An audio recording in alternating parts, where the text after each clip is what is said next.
My name is Peter Hellberg. I'm the president of the trade union Unionen, and I have the pleasure and honor to welcome all of you to this day of research and seminars.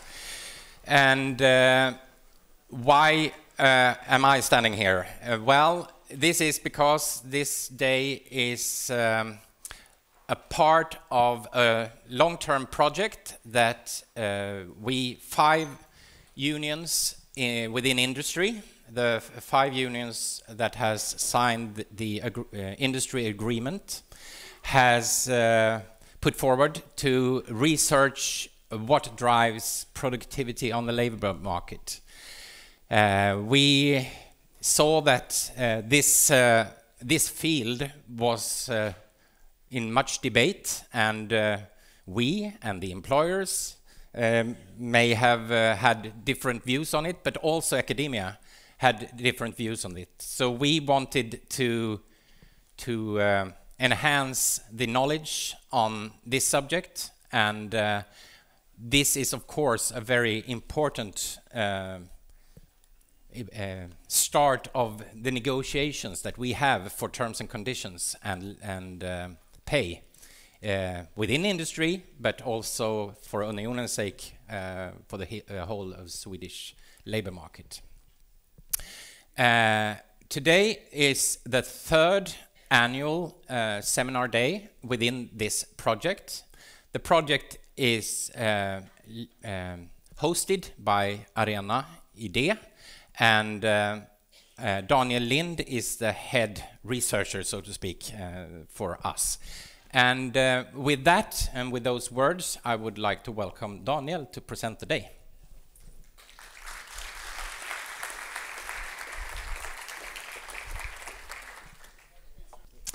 Thanks, Peter, for this opening remark. So, with these things said, now let us turn to Mr. Alan Manning. Mr. Manning is a professor of economics at London School of Economics and a globally leading researcher on labor markets. Among other things, he's one of the initiators behind the fast-growing research on imperfect labor markets, sometimes called monopsony. We are therefore very honored that Mr. Manning will give a speech for 30 to 35 minutes and present his overview of this research. After that, there will be a Q&A and a panel discussion, and hopefully some questions from the floor. With this said, Mr. Manning, the floor is yours. So today I'm going to talk about imperfect labor markets, what's the idea and why it matters. That sounds like it's very academic, and I'll try to give some understanding of the academic perspective on this, but I'll also try to emphasize the practical implications of it. So first of all, I mean, what is imperfect competition? Well, the view that labor markets are characterized by imperfect competition means that there are what economists call rents to the typical job. And what we mean by that is that if you suddenly turned up for work and you were told there's no job anymore, the job is gone, the door is locked, that you as a worker would be worse off if you suddenly lost your job. You would have to start looking for another job, but that would almost certainly take some time, perhaps cost money, perhaps not be as good as your present job. But your employer would probably be worse off as well, because they're typically making profits from the average worker. So again, if they were forcibly prevented from employing you, they would lose as well. So imperfect competition means that there are rents in jobs. And that contrasts with economists' sort of definition of perfect competition, in which workers can easily get another equivalent job. So, for example, if you went to your local cafe and they said, "Well, I'm sorry, the machine isn't working today, so we can't make you a coffee." Well, you just go to a cafe a little bit down the road. It would be no big deal. And similarly, in perfect competition, employers can easily get another equivalent worker. So, there's somebody just like you that they could hire straight away, costlessly, and so on. And we know that why are labour markets perfectly competitive? I think there are two main reasons. First, what economists call frictions, that it costs time and money for workers to change job. And it also costs time and money for employers to hire workers.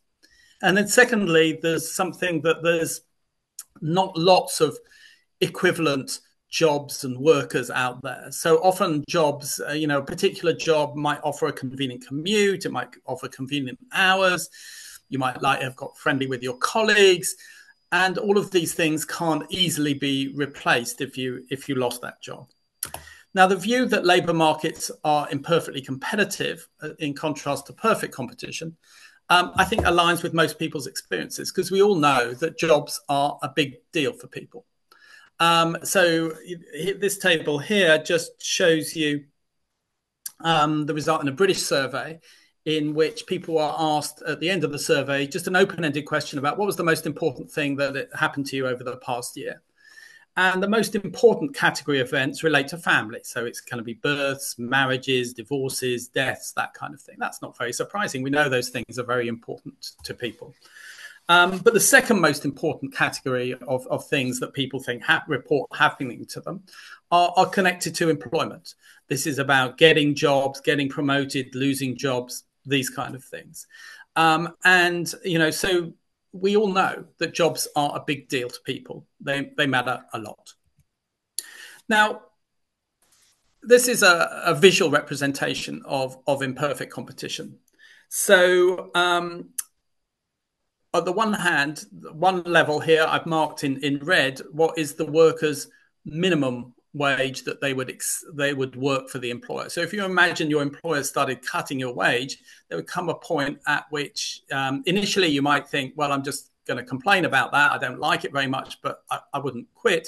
But there'd come a point when it was so low that you would quit. And that is what would be called the reservation wage. And on the other side, there's a maximum wage that an employer would be prepared to pay a worker. So if the worker's wage was pushed up a little bit, the employer might grumble a bit about that, but they're still making some money from the workers, so they would continue to employ them, but there'd come a point at which that would no longer be the case. And so if there are rents in labour market, there's this gap between the maximum wage that the employer's prepared to pay and the minimum wage that a worker would accept. So this is marked here as this sort of zone of possible agreement. Now, where will we end up in that zone of possible agreement?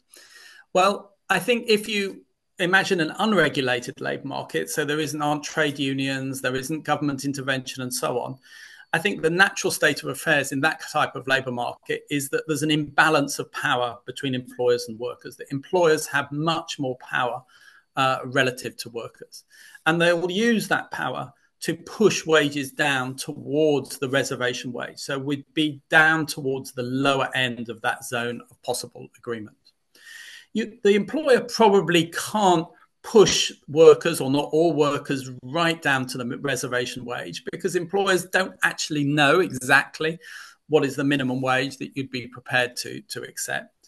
And many workers, also have some control over the pace of work within the job. So they can use that control to make life a little bit easier for themselves. Although it's perhaps an interesting, question whether new sort of surveillance technology, the type that, for example, Amazon use quite a lot in their warehouses, that is increasing employer control over work, and as a result enables employers to push wages down towards the lower end.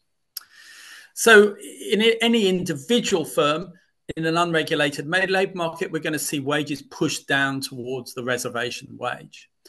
And that then creates an extra downward pressure on wages, because the reservation wage in one firm, the minimum wage you'd accept from this firm, is affected by the wages offered by other firms. So as one firm pushes down wages, that then encourages other firms to do the same. So those effects magnify them. And it may also be the case that employers actively restrict competition by collusion or other competitive practices. And what those things do is that they make it harder for workers to quit, to get other options. And as a result, that will lower the reservation wage, and employers will then use that further. So there's a sort of economists use sort of one term to describe this state of affairs where labour markets have imperfect competition and employers have all the power to determine wages. And the word they use for that is monopsony. It literally, monopsony means that there's a single buyer of labour. The more familiar word on the other side would be monopoly, which would be the single seller of some product. But monopsony is a term that's used more widely to describe a situation where employers have the upper hand in wage negotiations, where they have the power. And really the key idea is that employers are able to cut wages, because if they cut wages, they may find it harder to recruit and retain workers, but it's not going to be the case that all their workers immediately quit. Now, my view is that this view of the labour market, that there's imperfect competition and monopsony, is just common sense, but actually until recently, academics and others weren't very interested in it. And that's in spite of the fact that monopsony is actually really quite an old idea. It was introduced by the British economist Joan Robinson in 1933. But as I've said, for many years, few economists paid much attention to it as an idea. But more recently, there has been a resurgence of interest in it. So that, the panel on the right shows you, there was a chapter in the 2022 economic report of the president when Biden was president. And there you can see explicitly the word monopsony alongside monopoly. And there's sort of growing interest in it in academia. So this, taken from a recent survey article on the topic, shows the number of citations of the word monopsony, and you can see sort of this takeoff, in the last sort of 20 years. Now, why is that happening? Well, I think a little bit of sort of quite simplistic sort of but relevant economic history. So in the 1970s, many economists believed that one of the problem in labour markets was that workers had too much power. And so it was common in the 1980s to argue that we needed to deregulate labour markets to weaken worker power. So that in the UK would be Margaret Thatcher, in the US would be Ronald Reagan, and both of them, for example, basically, attacked trade unions and reduced their power. And underpinning this sort of these policies was the idea that an unfettered, unregulated labour market was a very competitive labour market, and so that it was market competition alone was sufficiently strong to protect workers' interests. But more recently, if you actually look at outcomes, people have begun to doubt whether that's really the case, because outcomes have been really very disappointing. We've seen kind of very weak overall productivity growth. We've seen decoupling of labour cost growth from productivity growth. This is what's sometimes called the falling labour share of GDP. We've seen also decoupling of labour cost growth from median wage growth. So this is rising inequality. So people at the top often doing better than the average worker. And, that means that the current, economic system, labour market, is just simply not working well for many people. And so it's unsurprising that they're looking around for alternatives. And I think part of the problem is simply that the labour market is not as competitive as many believed back in the 1980s.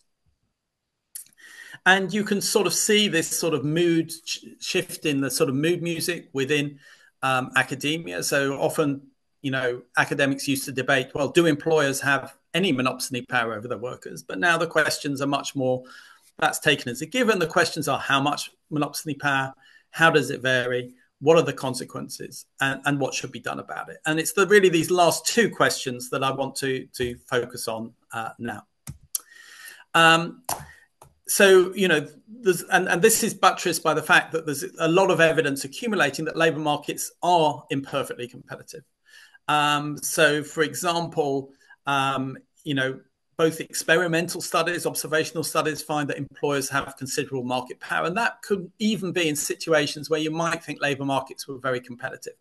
So, for example, there's a study of Uber drivers.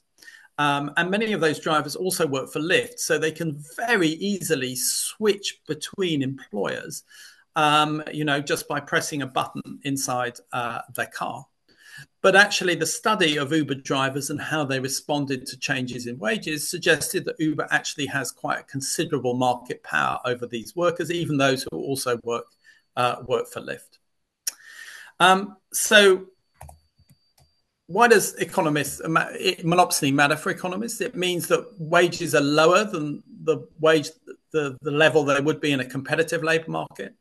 This is bad for inequality, but also it's bad for efficiency. It also means that our economy is not as efficient as it could be, because it means that workers are not being allocated to their most productive uses, because the wages they're being paid are lower than the value of the output that they're producing.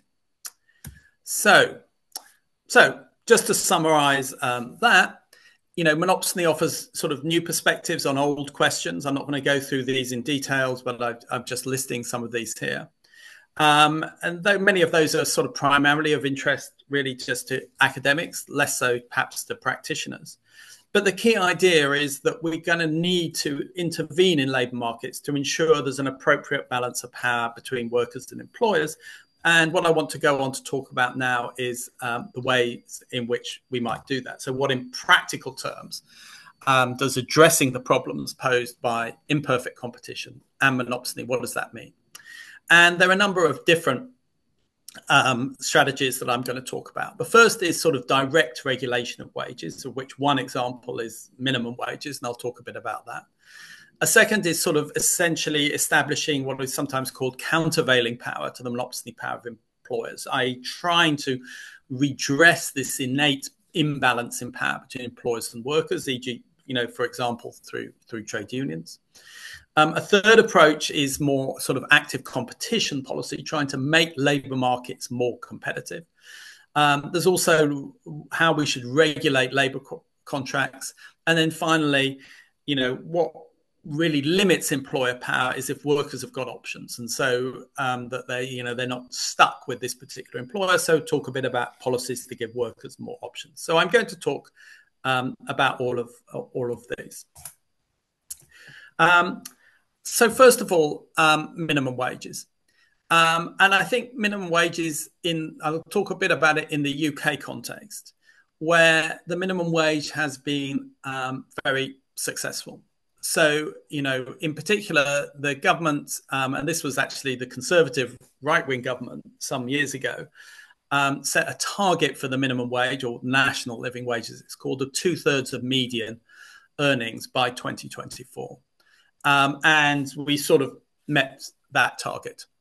And now the minimum wage in the UK is one of the highest in the world in relation to average earnings. Earnings inequality at the bottom end of the wage distribution is now the lowest since records began in 1970s, though I should say it's still more unequal than in Sweden. And this big push forwards in the minimum wage, even I have been sort of continually surprised by how high we've been able to push the minimum wage without a clear evidence of job losses. And just to sort of summarize that here, I'll just perhaps draw your attention here to the red line. So this is the fraction of workers earning below 2/3 of median hourly wages. And so in 1970, you can see that was sort of 22%. Then it fell a bit, then it rose in the sort of Thatcher era. And then since we introduced the minimum wage, which came in first in 1999, but then this aggressive policy started in 2015, you can see there's been this massive fall. So now it's under 5% of workers in the UK earn less than 2/3 of minimum wage. And so this is regarded as an incredibly success against the backdrop in which inequality generally, there are pressures for it to increase. But the minimum wage has limitations. And you're probably pleased to hear that, because I know that minimum wages are not the most popular policy historically among trade unions in the Nordic countries. And actually in the UK, they also weren't very popular among trade unions in the 1970s. But as trade unions' power weakened in the UK, trade unions moved to looking to the state to protect workers more, and the minimum wage was one part of that. So what are the limitations of the minimum wage? Well, the first and perhaps the biggest one is that they can only affect wages at the lower end of the labour market. Although you push the minimum wage, does push wages up generally, it doesn't reach that far up the pay distribution. And yet this problem of employer market power, monopoly power, is pervasive throughout the labour market. We need policies that are going to help the average worker, and the minimum wage is just never going to do that. The other concern, which is becoming a sort of a more active debate currently in the UK about whether this is a serious problem or not, is that as you push the minimum wage higher, there are sort of employer avoidance strategies, ways in which they can comply with the law into the letter of the law, but not perhaps the spirit of the law. So we see employers perhaps using bogus self-employment. There's no minimum wage for the self-employed, guaranteeing very few or 0 hours, what are called 0 hours contracts in the UK. Maybe making work kind of more stressful. And then so this debate about whether these are serious concerns or not, but it may be that in the UK we've reached the limit of how high you can push the minimum wage. Second set of policies, countervailing power, strengthening trade unions or alternate other forms of worker voice in firms. That has considerable advantages because it can benefit all workers, in particular the average worker. And it's much easier to deal with things that I just mentioned on the previous slide about non-wage aspects of works at a local level where you have worker representatives. It's really impossible for governments can legislate for what the minimum allowable wage is, but they find it's much harder to sort of legislate on what is the minimum acceptable conditions. I mean, they can do something, but it's really very hard to spell out exactly because this is so multidimensional, varies from workplace to workplace. But of course, the problem in many countries is that union power has declined, and it seems sort of hard to revive. So in the UK, it's individuals really now don't, and particularly young people, don't really see trade unions as the solution to their problems. They think they've got a lot of problems in sort of their pay and their other aspects of their life. Housing is a big one, but it's not that really they're looking to trade unions. So one of the challenge for British trade unions is how they can sort of, make themselves seem relevant to younger workers. And that sort of seems hard, although they are trying. The next set of policies is what I call having a more active competition policy.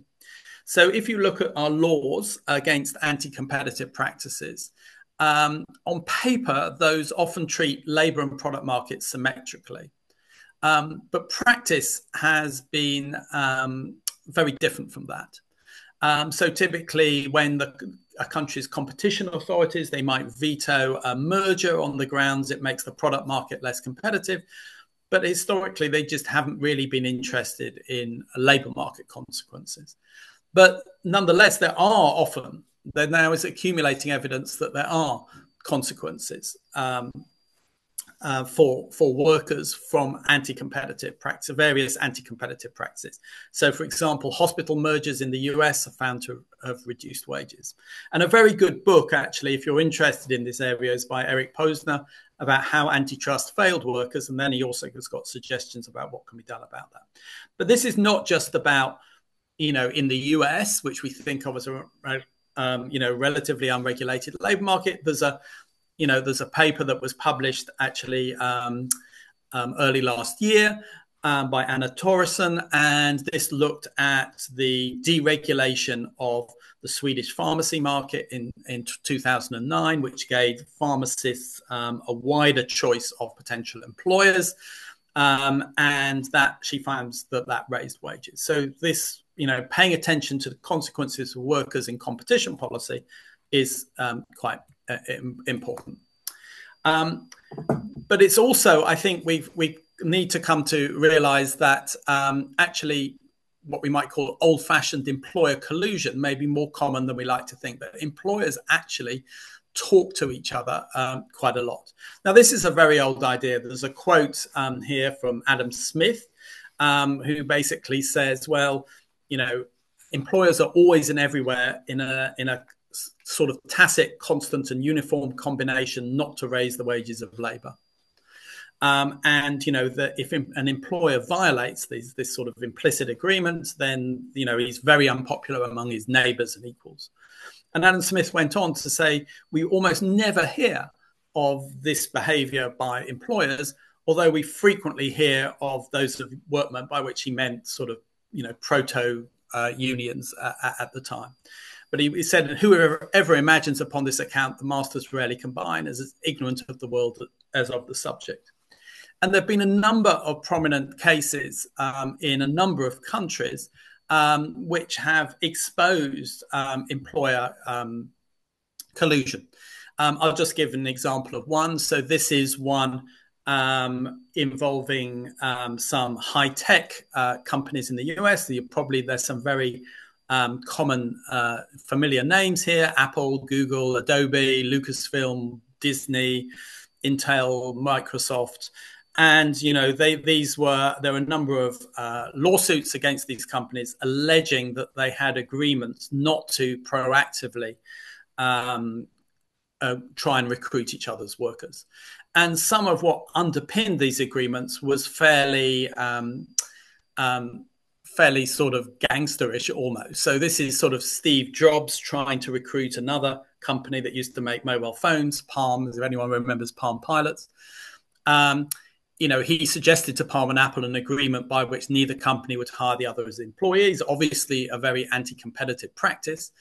The CEO of Palm told him, no, I think this is not only wrong, slightly illegal. I think he was probably right about that. And then, you know, Steve Jobs suggests that, well, if Palm didn't agree to such agreement, you know, Palm could face lawsuits alleging infringements of Apple's patents. Basically, the Palm CEO said, no, I'm confident we have the right to use all our patents. And then Steve Jobs more or less says, well, yeah, I can still cost you a lot of money and lawyers' fees defending that. So this kind of behavior, you know, is quite a lot of, there's much more of it going on than I think we kind of realized.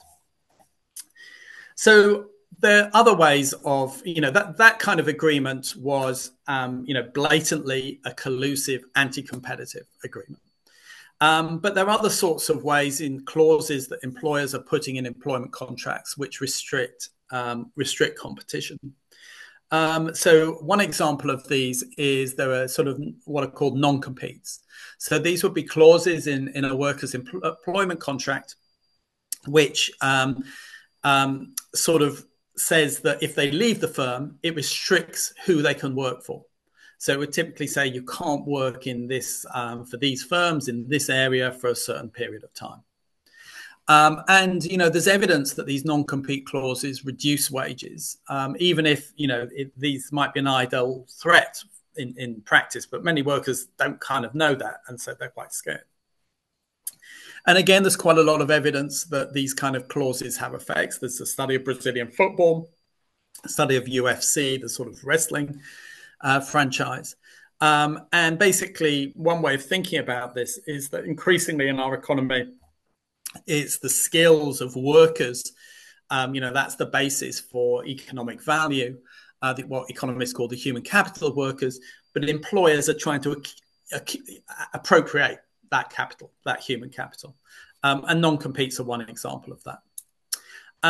So I think that, you know, we also, as part of worrying about imperfect competition of labour markets, we need to rethink freedom of contract. So again, the sort of free market sort of ideology, economists make widespread use of the idea that if two parties voluntarily agree a contract, the presumption is that they both gain from that. And so we shouldn't intervene.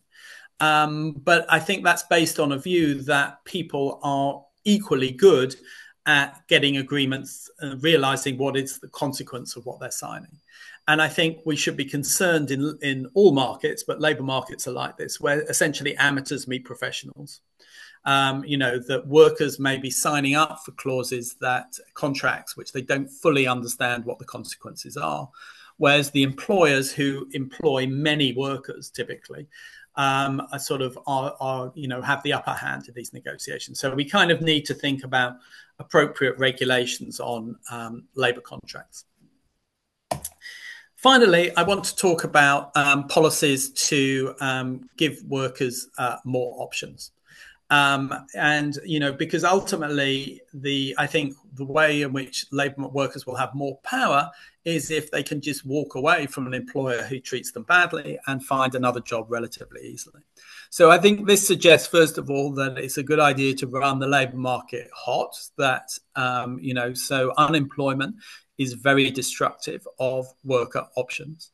But they also might think about, providing better information about job opportunities. And again, we see at the moment employers seeking to restrict information about jobs. So, for example, increasingly employers would put non-disclosure agreements into labour contracts, which basically mean that suppose that an employer is really bad, and you quit the firm and you want to tell other people, look, don't work for this person, they're a really bad employer, that would be in violation of your non-disclosure agreement. They're also often employers are relatively secret about salaries. And, in the US, again, we've seen sort of US states passing pay transparency laws, forcing job advertisements to be more open about what it is that they actually pay. So hopefully these make it easier to sort of change jobs.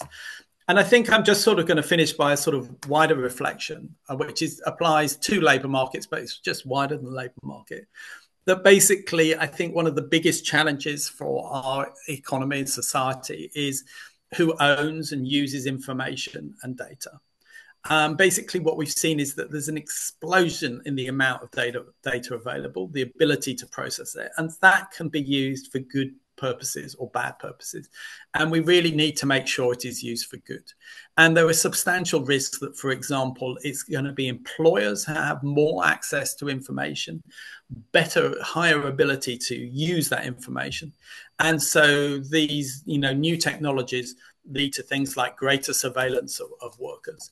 So who owns data is really important. Employers are often sort of appropriating personal data at the moment without compensating people for that. But use also matters. And we need to ensure that data information is freely available to workers, to employers.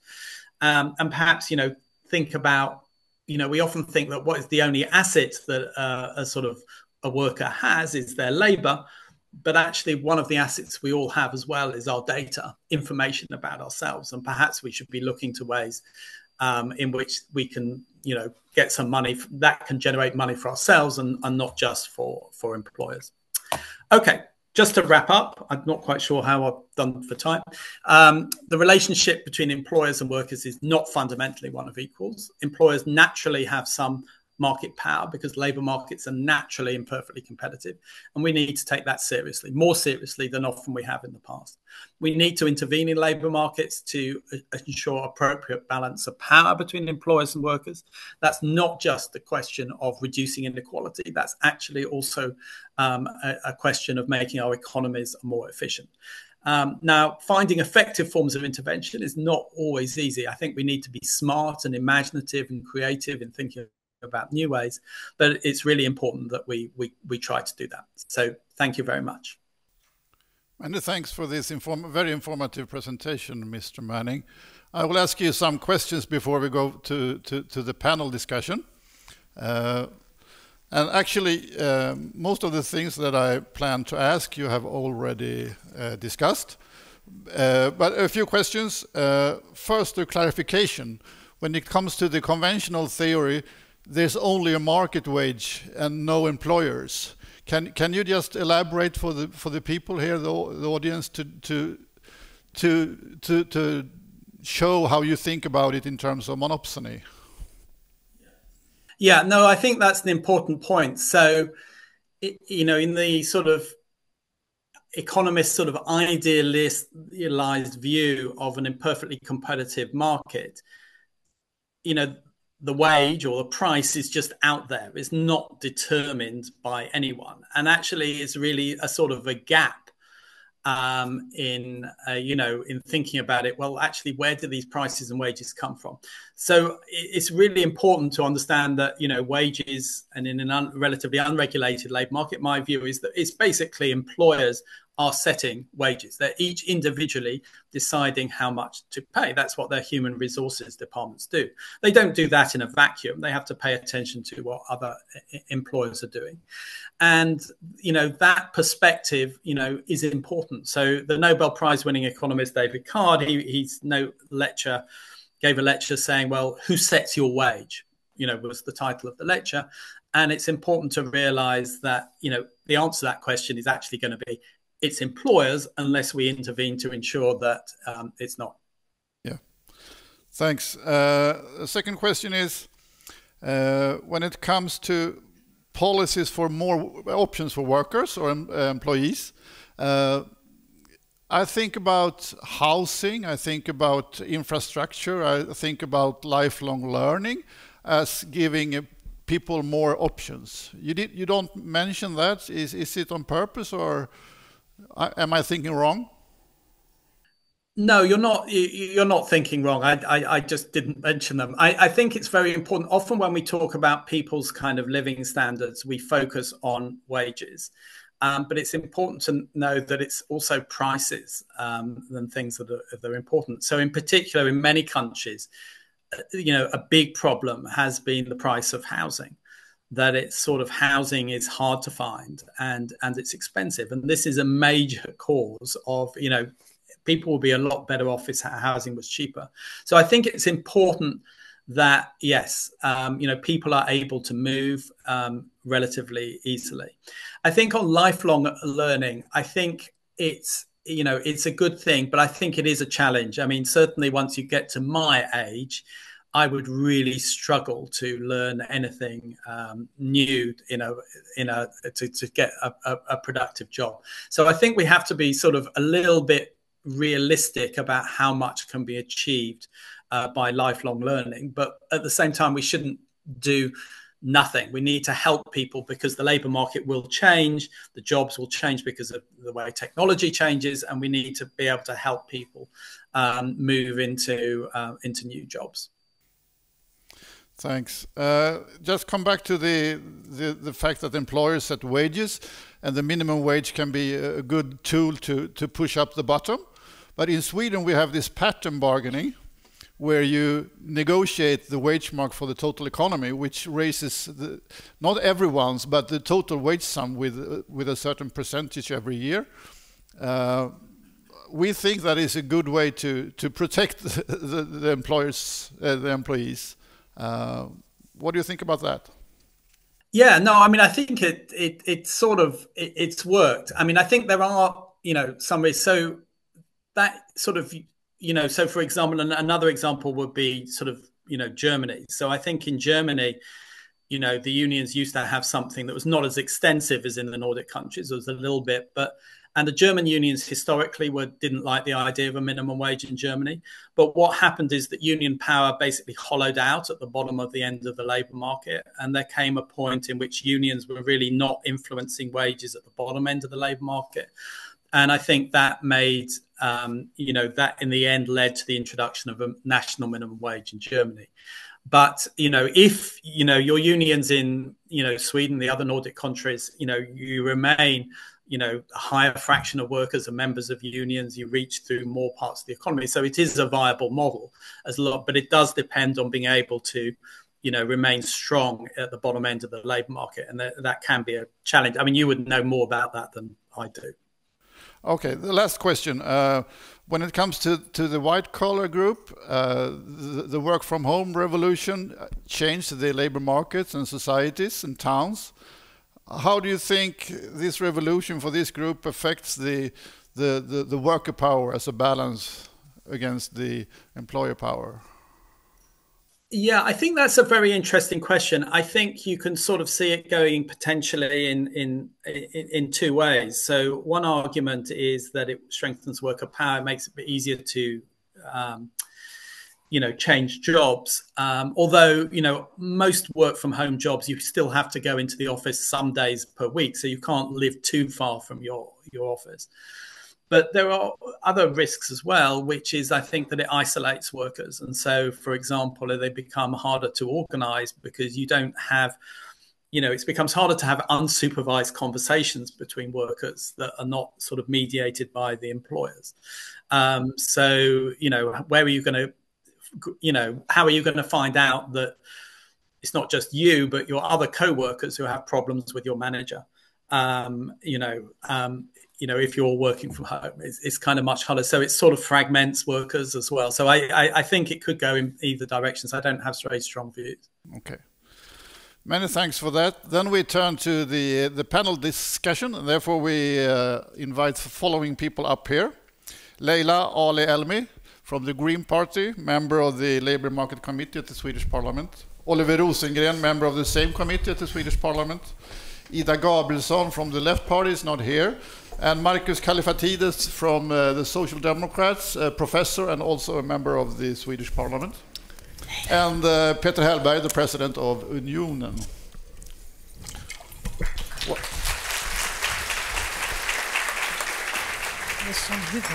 So I just start by asking you, what are your first general thoughts about what you have heard Mr. Manning say during his presentation?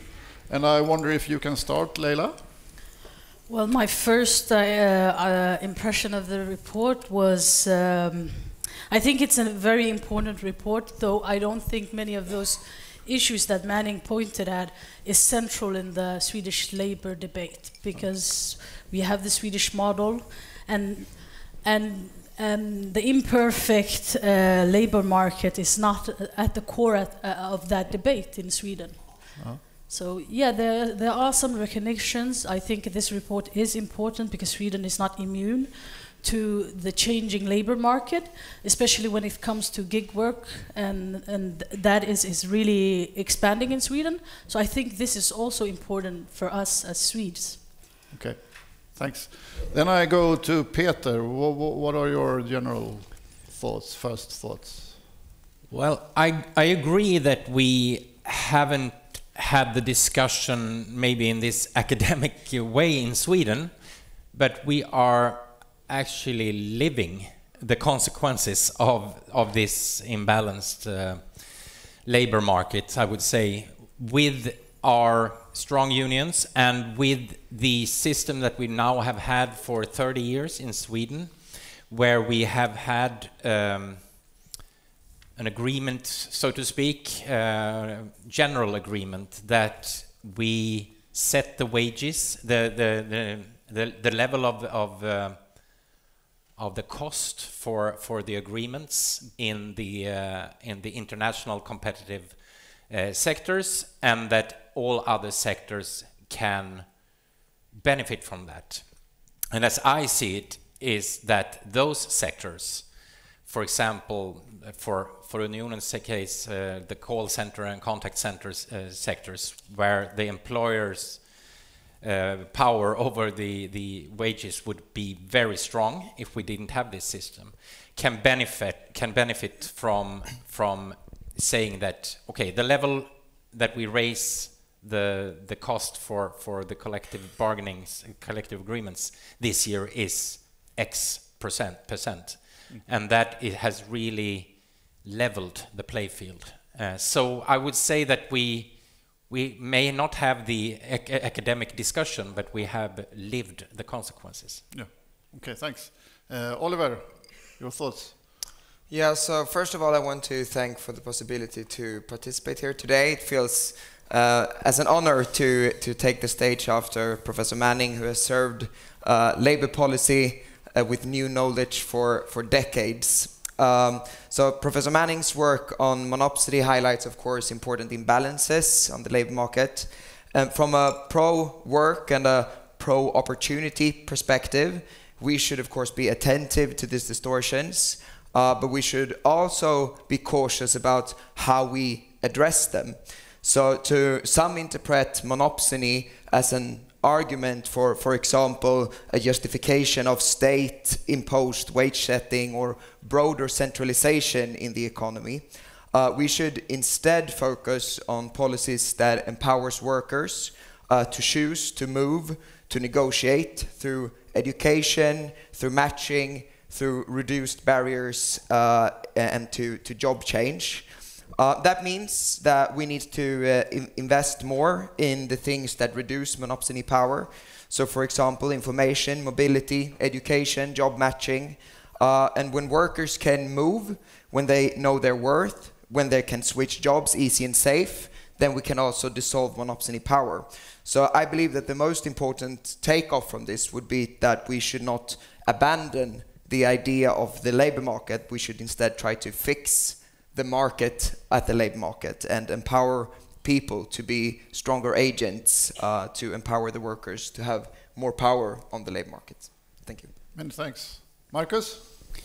Yes, many thanks for being invited here. Thanks to Professor Manning for the presentation. To a significant extent, I agree with what Oliver just said. I think Professor Manning's work highlights what I think are the traditional social democratic view of the labor market as an imperfect one rather than as a perfect one. And one of the reasons for labor unions being in existence, and sort of to begin with, is this basic insight that collective organizing is a way to strengthen the individual in his or her position vis-à-vis the employer. So my overall conclusion from this is that we need to be attentive to the lurking monopsony power in labor markets, unions and a high degree of union organization being one of the great antidotes, which perhaps calls for things like a strong social protection for people on unemployment and perhaps stimulating union membership by various measures that we once had. But I think that is not enough. I also think about the importance of universally available welfare services as a reduction of friction, increasing the individual's capability of exploring new options, moving, taking the extra course, etc. On these 2 points, I think Sweden is pretty strong. Not as strong as we might be, but we're pretty strong. I think when it comes to regulation of things like non-disclosure agreements, I don't think we have had that debate at all. So, very important work. I'm looking forward to an increased level hotness in the debate. Okay. How do you think we should do that? I think you have started it very well by organizing this event. Your own article in Dagens Nyheter today, and informing us better about this work. And I will certainly carry it to an extent that I can into political debate. And one of the things I would like to emphasize is the dramatic lack of hotness in the Swedish labor market. We have high unemployment, we have a depressed level of economic activity, and we've had that state of affairs for 3 decades. Yes. I mean, this is sort of the base.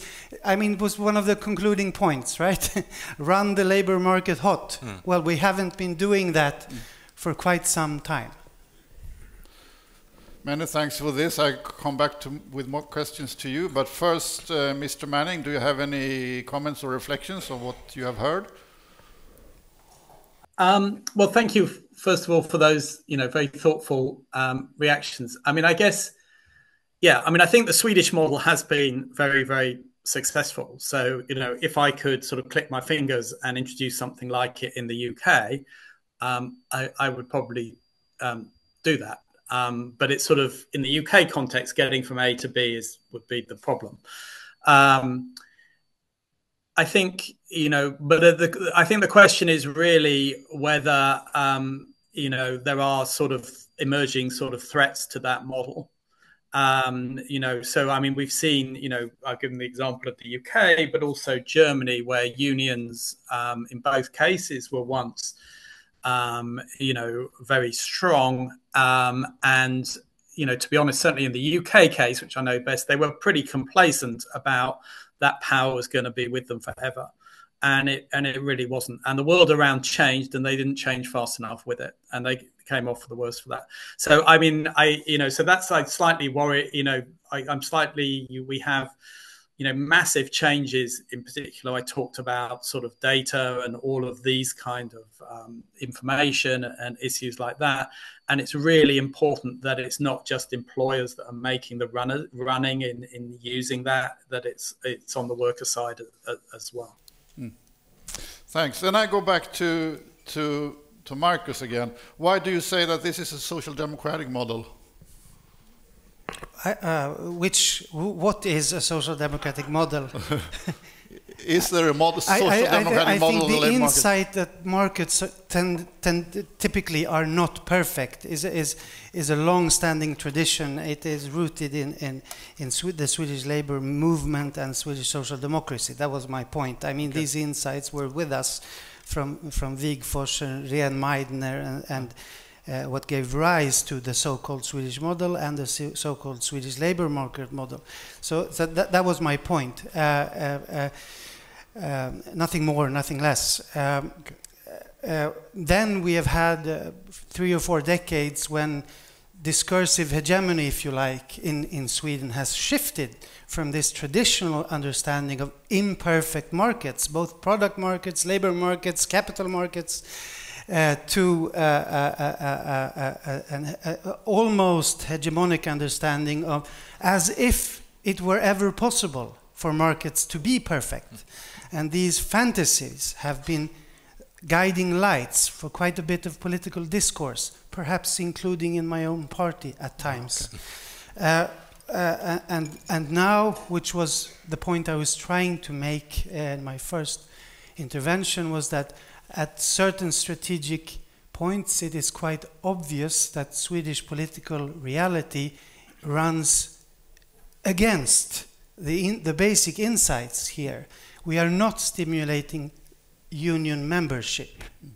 We are not running the labor market as hot as we should by public spending, investment in infrastructure, housing, education, whatever. And we don't intervene in employers' collusion. It is a non-issue as far as I know. Apparently the Swedish Competition Authority, you taught me in your article in Economisk Debatt, as recently as last year, wrote a report on collusive, on contracts, restricting competition on the labor market. We haven't done anything about such things, as far as I know. So my task is to try to argue for shifting the perspective, and taking action to, based in these kinds of insights. Thanks. Next question to Oliver. You said that you believe in the model, as we all do, the Swedish model.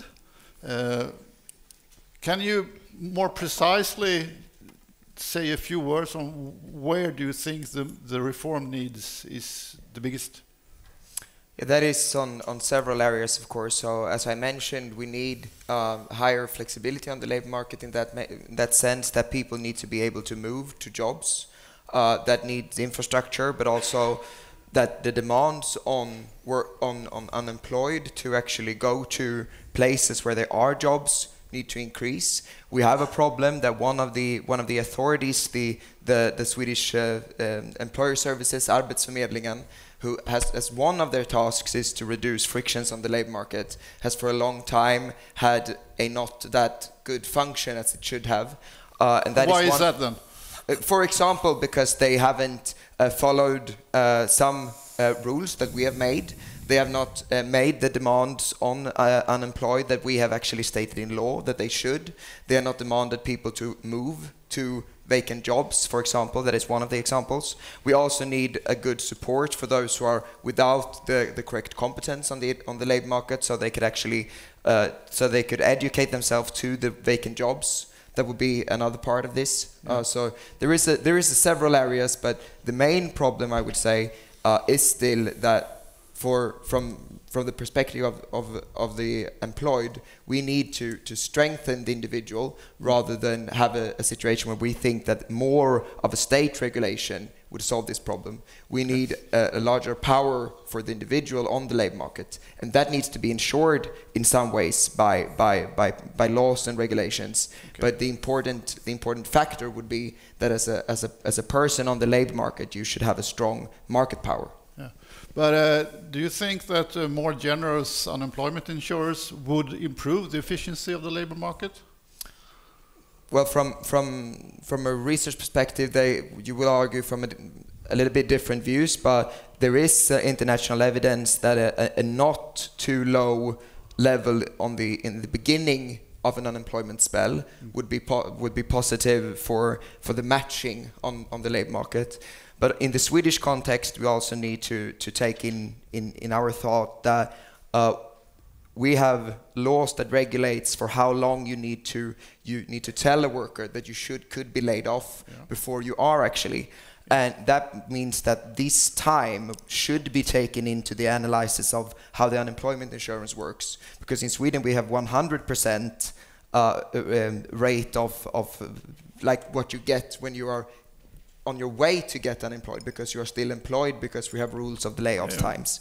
And that would be good for the matching. Swedish research shows that there is a lot higher success rate for finding a new job when you're still on a job. So that would be one of the important things. But to have more flexibility on the labor market, to make those who are unemployed more mobile, have a high job search intensity, then it is important to have a reduction rate in the unemployment insurance. So you will not have like a high permanent level of the insurance, but that you actually do what we have now done with the reforms, like a clear decrease of the rates. So you agree that reduces the labor power because your negotiating position is weaker, but you think it's worthwhile because you find a job faster. Is that what you say? Or? Yeah, so well, evidence shows that when you have a decrease in the unemployment insurance, there will be spikes in the search intensity. Yeah. And the important thing for labor market power for an individual will be to have a job. The Swedish very clear insider and outsider labor market will put us in a position where the most important thing from a politician's perspective, if we want people to have a high market power on the labor market, is to have them in jobs and not in unemployment. So the important takeoff from our perspective as politicians will be to create the rules and incentives that will make people as fast as possible leave unemployment and get back into work. And therefore, yes, it's relevant to have a decreased rate in the unemployment insurance, because that will create a higher search intensity for new jobs, and higher search intensity for new jobs will have a positive effect on employment. Thanks.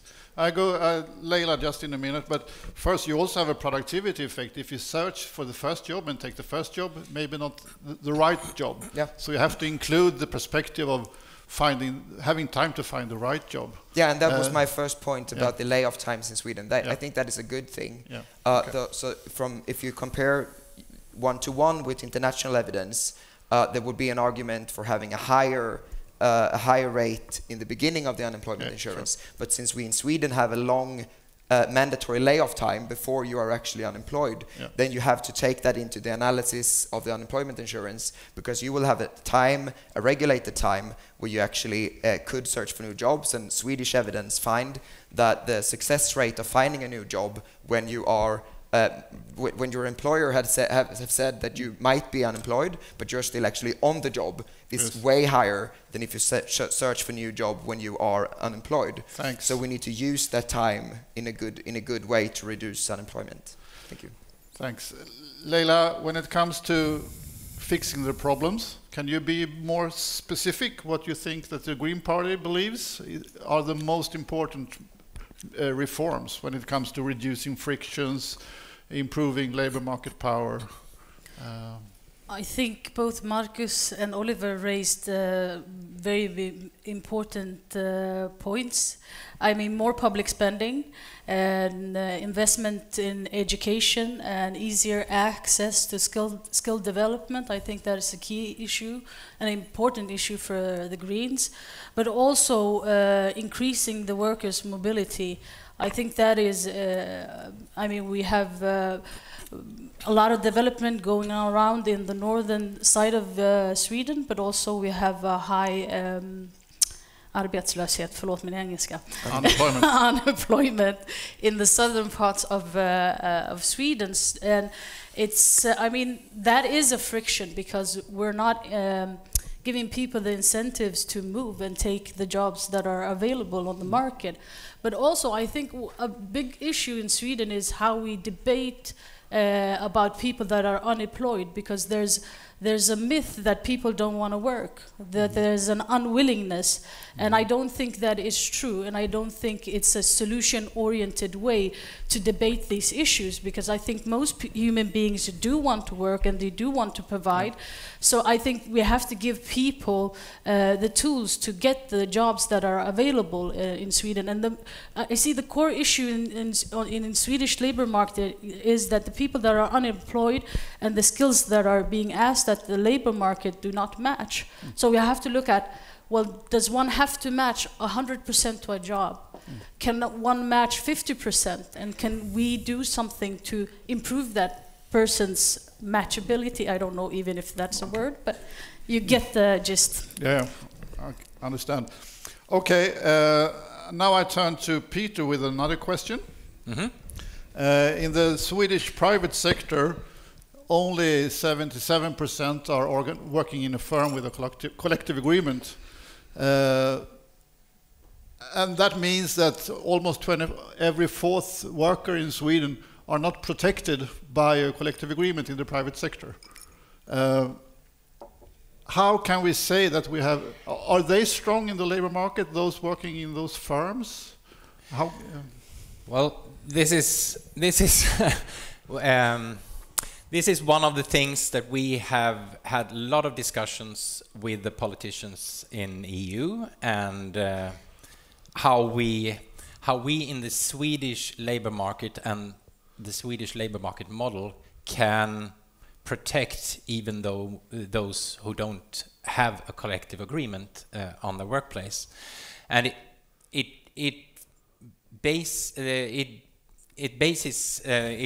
our arguments are based on the effect that when almost all of the major players, major employers, major brands or companies have collective agreements, and the main competitors for labor, for workers, have collective agreements. Those without collective agreement have to adhere to the standards of the collective agreements. That is only true to a certain point, and we have seen that in other countries. For example, as Professor Manning said, in Germany, where they lost that leverage when the norm became not to adhere to the level of the agreements. We are far from that position in Sweden. For example, when it comes to minimum wage, I would say that, of course, there are always bad people out there, crooks, who try to take advantage of people. But I would say every serious employer in Sweden adhere to the minimum wages in our agreements. Okay, they follow them despite not being binded by them. Yes. Okay, but can that be true also in the future if the covering rate goes down further? Well, that is one of our main goals with our work in the unions, to see to it that the level of agreements don't fall, and that we have actually more of the workplaces having an agreement. That is, I would say, main goal of every trade union in Sweden. if we succeed, well, I would like to think so. Of course, that's what I'm working with all day long. So try to talk about the positive effects also. And there, I would say we have good cooperations with the central employers organizations in Sweden, where those central employer organizations also talk about the positive effects of having an agreement. Yes. So they can also help us at the workers' side. Yeah. Thanks. There are 7 minutes left, so if you have any questions, please think about them and then go for the mics. But the questions has to be short and sharp. Before we go to that, I think, the unemployment insurance is only 50% is covered, and it's quite low in Sweden now. The minimum wages are not that high. We had an unemployment rate for 9% for 30 years. How come? You say that running the economy hot, but what can we do? Who will start? Oliver?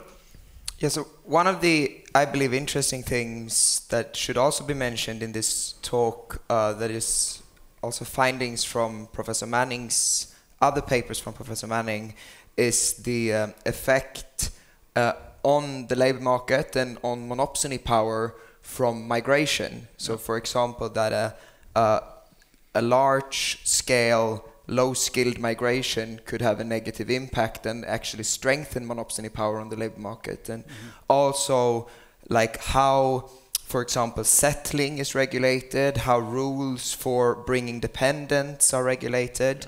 So at the same time as the Swedish model could weaken monopsony power, a bad situation with migration could strengthen monopsony power. So therefore, of course, my take of is that we need to keep on with a lot of the reforms that we are now doing, for example, to reduce low-skilled migration, to increase demands on unemployed to move to vacant jobs, so we will have a higher mobility on the labor market. We need to keep on deregulating the housing market so they could be new homes built where there are actually job increases. We need to finance job seeking, employment, and so on. But there's no demand side on this for you? Yes, of course it is. Only through supply reforms, or can we, with finance policy or monetary policy or a huge lifelong learning boom? Yeah, of course. So that is one of the examples why we now have a whole Linköping in education, to jobs in Sweden. We have increased that pretty much, but you need also to be so the worst thing for a worker would be if the wage were hurt by high inflation. Okay. So we also need to be to not underscore the situation with high inflation, and therefore very large investments. We will need to be a bit soft on that, but we will of course need to do more to improve the labor market, of course. Thanks. And to strengthen the economy. And that is why we now invest more in, for example, infrastructure, in research, and so on. Leila, yes. What do you say? Well, I agree with a lot of what Oliver said, but I think we've had a blend of things. One, I think the key issue is an increase of migration of people with lower skills. But I also think we've had a very generous and liberal work migration to Sweden when it comes to lower skills. We've had an education system that hasn't really been providing the education that is necessary for people to get jobs. But also I think the issue is, I think vad säger man, kraven? The demands on the Swedish labor market are really hard. You have to have an education if you want to clean. And a woman that has cleaned for 40 years might not need that formal education. I think we have to look at that and find other creative ways to get people into work. Peter, how do we run the economy hot? Well, I think we need a more active labor politics in Sweden. We need to get the employment authority, Arbetsförmedlingen, to be able to also positively push people out to the labor market, not just watching over them so they don't slack. Because I agree that most people don't want to slack, don't want to be home and doing nothing. They want to contribute. So we need more education, both on a basic level, of course, but also in lifelong learning, so people have the right skills. Because I see that we have a lot of investments going on in Sweden.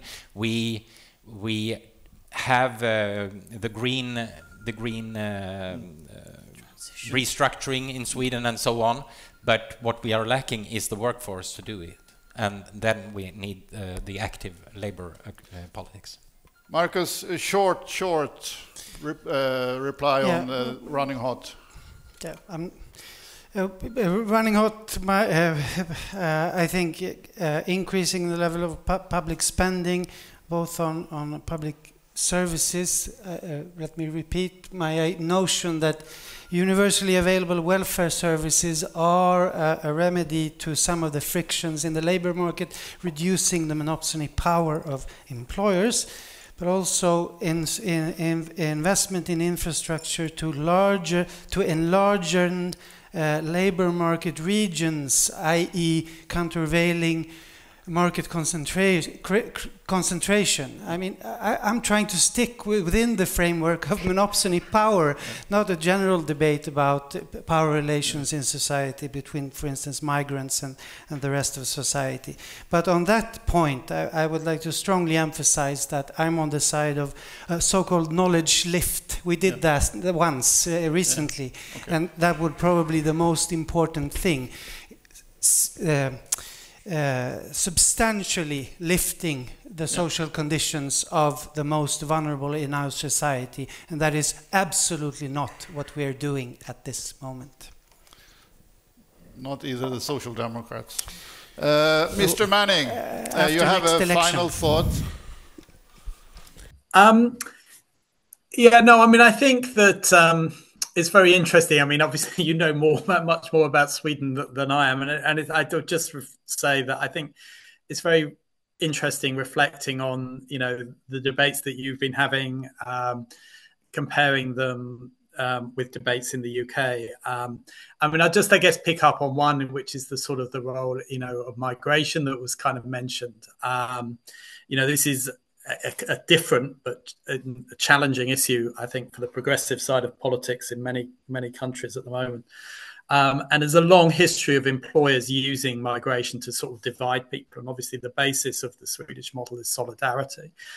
So it's really important to, try and make sure that that, isn't used to divide people. It's used, that but in the UK, it has been a very potent source of division, has undermined, faith in the welfare state and so on and so forth. And we don't want Sweden to go down that same path, really. Thanks. I'm sorry there's no time for questions. I'm sorry for that. But we end up here, and please give Mr. Manning and the panelists an applause. Thank you, Mr. Manning. Tack så mycket. And now there's